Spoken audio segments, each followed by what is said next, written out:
Hello everyone, welcome back to my channel.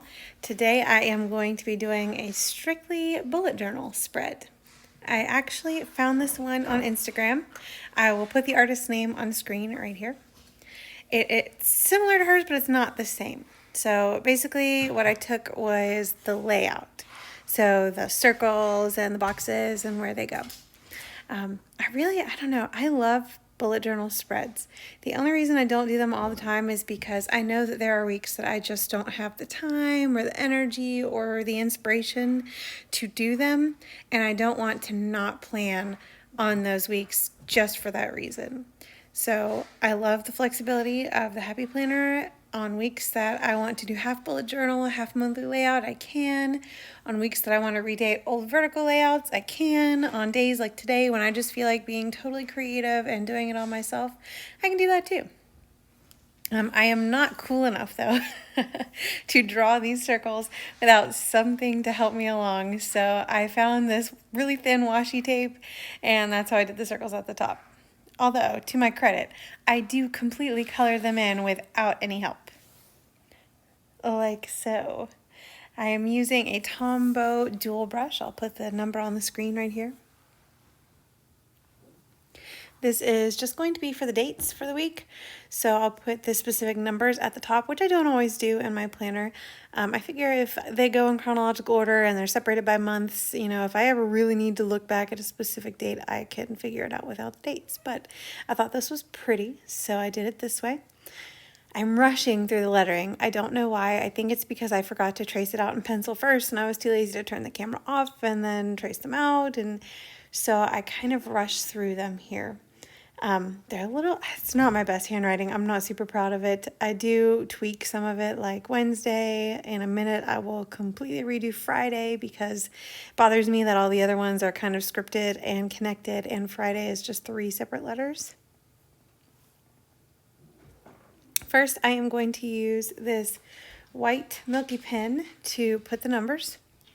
They are not fully opaque the first time. They do get more opaque as they dry, but also after they completely dry, I will go in and put a second layer over them so that you can see the numbers better. Now, you can't really do this if they're not dry yet. It just kind of moves the ink around or even ends up picking up more. I'm also going to go through and add little star details because I'm going with the starry vibes. I really do like that. I do tend to lean towards a little more boho themes or something with stars. I also like that this dot grid paper has the stars there in the middle. I feel like it looked like it was meant to be in a spread like this. So here I am adding that second layer like I mentioned. Look how much better that is.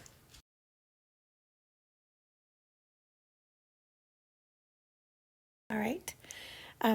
Now sometimes it works even better on paper that isn't soaking wet with marker, but sometimes if you mess up, you can just scrape the ink off. It's especially helpful when you're using these white pens. I don't know why, but because of their consistency, they scrape off even easier. So I had to retry Friday a couple of times. I didn't use the white pen in place of the white out this time because there was just too much, and I knew that wasn't going to work and it would take a while. So I went in with the regular white out, made it lowercase just so that the letters could connect. And now I am using, for the first time I think, this really pretty Free Spirit sticker book from Happy Planner. It's totally my vibe. It's got lots of stars in it and arrows and these really cool funky shapes, like these diamonds. I really like those. I also like that since I'm using them in a bullet journal spread, they kind of look like something that I could have drawn had I had the talent or time or energy or the inclination to do so. I also bought the mini Free Spirit sticker books, like the thin one. It had a lot more of those diamonds in it. I used almost all of them on this spread, and I'm kind of bummed about it because I really like them and I want more. I really like the sticker too. I couldn't figure out where to put it at first. I thought it would look neat with that in the middle of the page, but then it really just hid most of the arrow in the number 10 there. So I used the Undu. I'm just going to place it between those 2 dates. Sorry if you can hear my doggo chewing on her bone. She is not a quiet eater. All right, there we go. I am going to layer in a lot more of those shapes and stars at the top. I really want to fill it in. because in the inspiration, I think she filled hers in with a lot of detail also.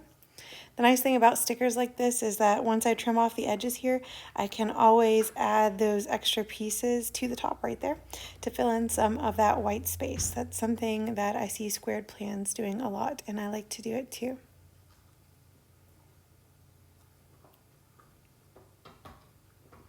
This one, I will say, this one did take a lot of time to layer all of this.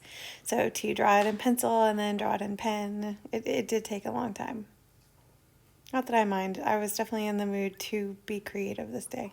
I also got to add the Leo sticker. Shout out to all the Leos out there. Any Leos watching this? If you're not a Leo, what are you? I'm curious to see which signs do planning the most, or at least watch the most planning videos. The trick here was pulling in some of those stickers and the designs down the page, like between the boxes, but without actually putting them in the boxes because I wanted room to write and make lists. These boxes at the bottom are each going to have a different purpose. This one is just going to be a little mantra, a little quote to get me through the week. I could have written one, but I really like the sticker and I wanted to layer over that paint stroke looking sticker at the bottom, and that's hard to do in ink. So it just worked this way. Also got to add some more of those cute little arrows. Have a brave heart. A lot going on in the world right now. New job. I mean, it's the same job teaching, but in a new place that's much larger. It's also, COVID. So I just, every day I feel like I really need to be brave. So I put that quote in there to remind myself.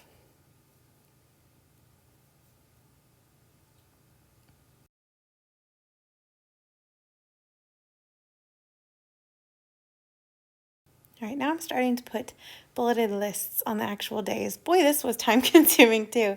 It was really tricky to get them to line up just the way I wanted. I've tried the ruler trick, where you line them up on the ruler and then you kind of slide them off onto the paper. I've tried it at least in 4 different videos and I just can't get it, man. I tried. So I found these same bullet stickers in that really cool sticker book that it literally had everything I needed in that sticker book. And I just added 4 bullets to each day. Obviously, those are kind of big, so I can add more if I need to. Now, down at the bottom, I've got a box that says highlights, like so the exciting things that happen during the week. I'm going to have one that says to buy. I always need a running to buy list because there's always that time that I'm like, oh, I need to get more fabric softener, and then I never actually get it because I forget to write it down somewhere. So I always have a section for that in my planner. And then I added a section for priorities, so things that I really just truly needed to buckle down and get done this week. I did the same thing. I let the white ink dry and then I went back over it. And we are done, friends. Please let me know what you think of this one. Thanks so much for watching, guys. I'll see you in my next one. Bye, friends.